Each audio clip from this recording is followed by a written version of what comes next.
नमस्कार, मेरा आज का टॉपिक है इम्पोर्टेंस ऑफ डिसेंट्रलाइजेशन। तो मैं पहले ही बता चुकी हूँ कि डिसेंट्रलाइजेशन मतलब dispersal of authority at every levels of management होता है, जहाँ पे सबऑर्डिनेट्स को भी डिसीजन मेकिंग पावर रहता है। तो शुरू करते हैं पहले इम्पोर्टेंस के साथ। तो पहला इम्पोर्टेंस है डेवलप्स इनिशिएटिव अमंग सबऑर्डिनेट्स।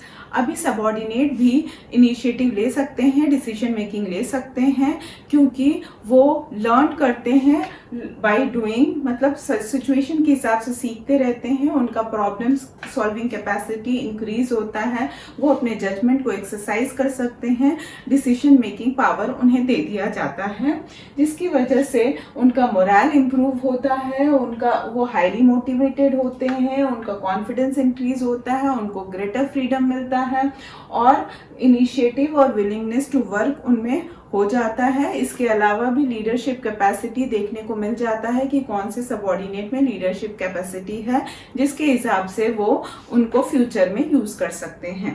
दूसरा पॉइंट ऑफ इम्पोर्टेंस है develops managerial talent for the future. इसका मतलब है कि फ्यूचर में भी मैनेजरियल टैलेंट को वो डेवलप कर सकते हैं, क्योंकि यहाँ पे वो देखते हैं कि उनका डिसीजन मेकिंग पावर है, जजमेंट एक्सरसाइज कर सकते हैं, उनका स्किल और नॉलेज एनहांस होता है। तो pool of qualified man power वो रखते हैं और जब भी उनको ज़रूरत होता है वो उन्हीं में से प्रमोट कर देते हैं। तो फिर फ्यूचर मैनेजरियल टैलेंट वो एक्सप्लोर कर सकते हैं। तीसरा पॉइंट ऑफ इम्पोर्टेंस है क्विक डिसीजन मेकिंग। तो यहाँ पे प्रॉम्प्ट डिसीजन मेकिंग हो जाता है, क्योंकि उनको डिसीजंस खुद ही लेना होता है सबऑर्डिनेट्स को।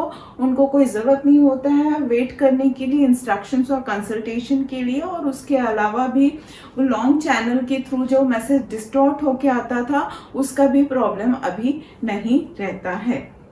मेरा चौथा पॉइंट ऑफ इम्पोर्टेंस है रिलीफ टू टॉप मैनेजमेंट, जिसका मतलब होता है कि यहाँ पे टॉप मैनेजमेंट जो होते हैं वो रूटीन अफेयर्स या डे टू डे वर्क जो होता है वो दूसरे लेवल्स को असाइन कर देते हैं और वो खुद पॉलिसी फॉर्मुलेशन में और स्ट्रैटेजिक प्लानिंग में लग जाते हैं। तो इससे क्या होता है, वो टॉप मैनेजमेंट जो होते हैं वो ज़्यादा फोकस कर सकते हैं कंपनी के ग्रोथ और एक्सपेंशन के लिए, और फिर वो रिलीफ हो जाते हैं रूटीन अफेयर से, रूटीन जॉब से।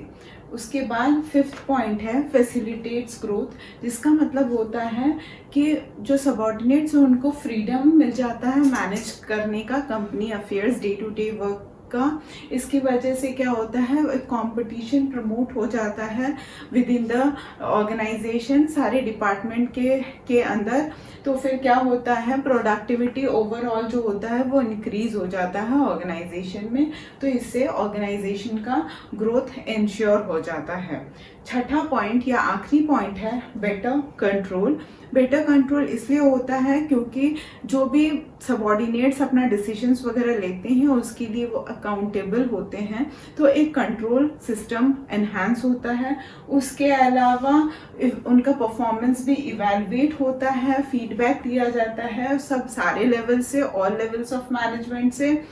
उसके अलावा स्कोर कार्ड्स या मैनेजमेंट इंफॉर्मेशन सिस्टम के थ्रू भी उनका परफॉर्मेंस देखा जाता है।